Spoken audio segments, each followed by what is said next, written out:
Okay, so here we are in Fulham, southwest London, with the legend that is Example. How you doing? I'm good. Am I a legend now? Well, yeah, of course you're a legend. You got your first #1. How's it feel? It's good, man. It feels like a validation of like 8 years hard work, but I'm not getting carried away.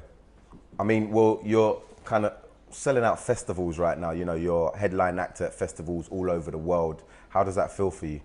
Yeah, so it's wicked, man. Like to go, like the other day I announced gigs in Taiwan and Bangkok and Australia and New Zealand, and like the comments on Facebook, like straight away, when like people click attending, there's like 300 people attending in Taiwan. You're like, I've been in Taiwan before. You can't even read their names. Their names are just symbols. You know what I mean? But it feels good. Yeah, it feels good. I need the next steps, like Europe. I've just signed my European deal like a couple of weeks ago, because I think people always think about America, and like people forget like in Europe there's like 35, 40 countries or something that you can all hit up before, and it's much closer than going to America. Probably a bit easier to break than America.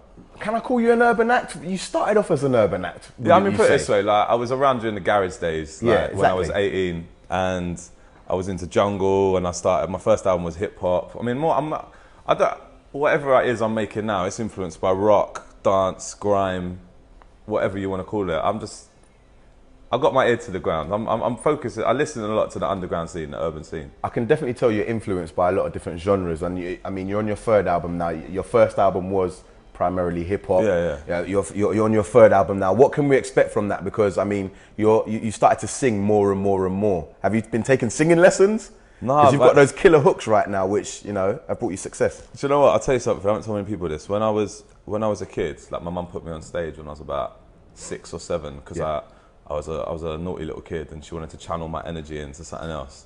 So she figured if I'm on stage, like in a musical or acting or whatever, I'll get attention there, and then I'll behave at school. And I kind of started to help me a bit. And I didn't sing for ages.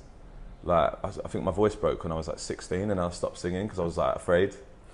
And then I started singing again like 3 years ago. Because obviously when you make rap songs, you have to you need someone to sing the hook. And most rappers, as you know, get people to sing their hooks, except for like, I don't know, 50 Cent or Drake, maybe. Yeah. So I started demoing my hooks with the intention of someone else singing them. And then people were like, nah, that sounds good like that. And then I was like, okay. So I got more and more confident. And then when it came to kickstarts, I just, before I even wrote the raps, because I used to write the raps first and then the hooks. Kickstarts, essentially, I just wrote the singing part first, and then added the rap as an afterthought. So you've got those very infectious hooks that have, brought you success, as I say. What's your kind of environment? When do you write these hooks that have been so successful over the last few years? I tend to write really quickly now. Do you kind of light candles somewhere in your bedroom, or do you go to the top of a mountain somewhere and write these hooks? Where do they come to you? Like for that epic top of the hill moment. Exactly. Like you see in films. Nah, I reckon the main thing I'd say is I come up with song titles first now. I was reading about the Beatles, and they used to come up with song titles before the song sometimes. So then so someone will send me a beat. So like last year I was sat on a plane journey for like 14 hours, and I had Shot Yourself in the Foot Again, Change the Way You Kiss Me, Under the Influence, Wrong in the Head. These are all songs on my new album. Okay. And then I'll get in the studio with, say, Michael Woods, who produced Change the Way You Kiss Me. He's up in Hackney. So I'll get in the studio with him. He played me the beat, and I was like, yeah, this one sounds like Change the Way You Kiss Me. But all I had was that. And then I went away with the beat, like an early demo, and I wrote that song in maybe an hour. Just because I already know what the concept is, and I know what that concept means to me. Yeah. And I tend to find the first thing that I sing or hum, you know what I mean? Yeah. The first thing that I sing, generally for most human beings, is the most obvious and easiest to remember. Okay. So I don't overcomplicate it. Yeah. And that's kind of how I write.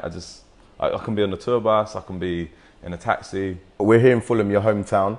What was it like growing up here because we've got viewers and readers all over the world. So what is Fulham like? How would you describe it where you grew up? I mean, Fulham's just it's generally a nice part of London, or regarded as a nice part of London, but it's like everywhere in London, there's all walks of life and all sorts of places. And I actually went to school in Wandsworth in South London.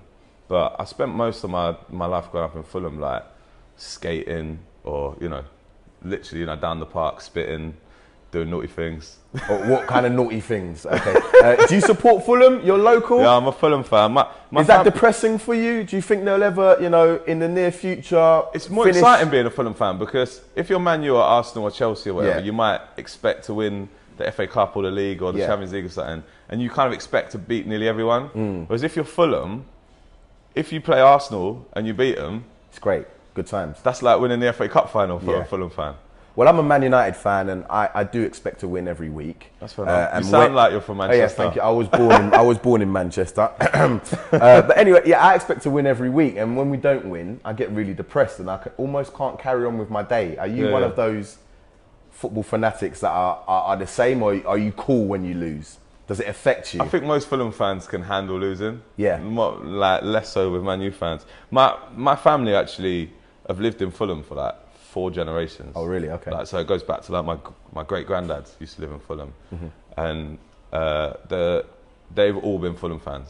Like, okay. So that's why I'm a Fulham fan. Because when I was growing up, Fulham were in like the old 2nd division, so everyone at school supported Chelsea. Not that Chelsea were good back then, but at least they were in the top tier. Yeah. And then a lot of people were like, yeah, if Fulham got promoted, I'll switch to Fulham. But they never did. They're still Chelsea fans. All right, so talk to us about your 3rd album, who you've worked with, and what the whole mood of it is. It's a moody album. It is a moody album. Is that where you are at the moment? I'm quite happy and positive, but I realised with kickstarts that sometimes the emotional stuff connects better and means more to people. And I've been listening to a lot of grunge and rock, like people like Nirvana, like old school like bands, and like the reason for that is what they did so well is they made kind of dark, moody lyrics, but very uplifting. Yeah. And that's kind of what I've tried to do with this album. But at the same time, you know, I'll go and then if I'm going to write a verse on one of my tunes, like a rap, I'll just go and listen to grime for a day. You know what I mean? So I'll be like Nirvana one day, grime the next, and then just meld them together. But it's this very personal album. It's about fear of growing old and fear of growing up and fear of commitment. And so you have all the... Well, because when I think about you, from the outside looking in, I think sex, drugs and rock and roll. Yeah, that's pretty much. Is that your lifestyle? You can confirm that is your lifestyle? Yeah, it's pretty much like constantly dealing with excess and temptation. Yeah. And you know, I'm very much like an all or nothing person. I can't do things in small doses. I'm either like, you know, fully in the party or don't go to the party at all. Yeah. So who's at the top of your collaboration list? I know you said you don't want to collaborate with too many people because it gets a bit boring and predictable, but who's at the top? Yeah, I mean, like if you're talking about like big people, if people came in from America, you know what I mean? Yeah. I'd love to sing a hook for Jay-Z or Kanye. And I used to, maybe 2-3 years ago, people would have laughed at you saying that, but now I've had a #1, and you know, Mr. Hudson's done stuff for him, then I just think, why can't I do it? You know, if Dre asked me to sing a hook for him, or, you know, Busta, any of these people that I've been loving for years. I know you're very outspoken, so I'm going to ask you, who's at the bottom of your list that you would never collaborate with, that you see on the TV at the moment, and you just think, they really grind me up the wrong way? I mean, it's not because I hate them personally, it's more because it's not really my vibe. Like, I'd never do anything with someone like the Saturdays. That's why I love this guy. I'd never do anything with Pitbull, Flo Rida, David Guetta, Black Eyed Peas. That's a big list. You know, you are outspoken, and you have spoken about a few people on Twitter. Sher Lloyd, Saturdays. Alexandra Burke. Let's talk about Sher Lloyd. Are you not feeling her new single now? Do you know what? When I ever go at people like Sher Lloyd, people think it's something personal. Right? I'll explain it, because people don't realise how it works. They come on the X Factor, they get signed to a major label, they sit round and they go, right, what songwriters can we put her in with? What producers can we put her in with? Yeah. These people have got like a massive checkbook. Yeah. So really, someone like that should be having the best songs written for her. Like big tunes, like global hits. So you just think, when she's been away for a year and a half, and the best that a board of directors at a major label with like millions of pounds to spend could come up with is a song called Swagger Jagger, that's my beef. That's it. No, I wish her the best, you know what I mean? She's a young girl, and she's fulfilled her dreams at the age of like 18 or whatever she is. Like, I was bumming around when I was 18, just getting drunk, you know what I mean? Would you ever have taken part in something like X Factor? Never. Never? Nah, Why I mean, not? luckily that weren't around when I was there, but I'm scared of auditions. I would have been scared to go in and spit or sing, like, or dance or whatever. I never even saw myself as a pop star or rock star. I always wanted to be a film director or an actor. This is all an accident. So really, this is an accident. This happened. Yeah, by like I mistake. was working at MTV Yeah. as an editor, and then someone called me and went, "Yeah, Zane Lowe's playing your song tonight." That was 2004. It was like 7 years ago, and I was like, "Really?"